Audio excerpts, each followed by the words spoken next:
तर लोकसभेचा महासंग्राम या कॉन्क्लेव्हमध्ये आणखी देखील काही गौप्यस्फोट झालेले आहेत, तर त्या देखील टॉप 9 आपण बातम्या बघूयात.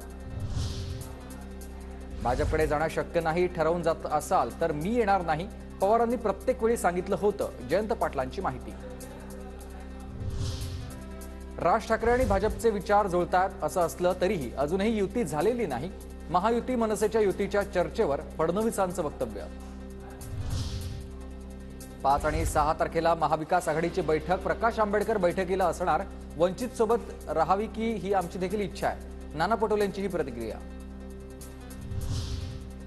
जो जिंकू शकेल त्याला ती जागा, हे आमचं सूत्र आहे. इंडिया आघाडी 290 जागा जिंकणार तर भाजप 220च्या वरही जाणार नाही.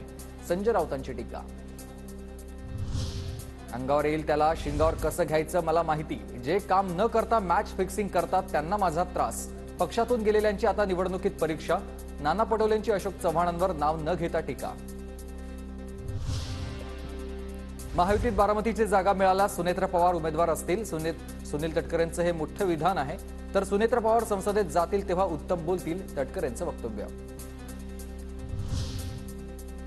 कोणी धोका दिला तर त्याला उत्तर दिलं पाहिजे. मी बदला घेतला नव्हे, संधीचं सोनं केलं. राष्ट्रवादी फुटीच्या प्रश्नावर फडणवीसांचं उत्तर.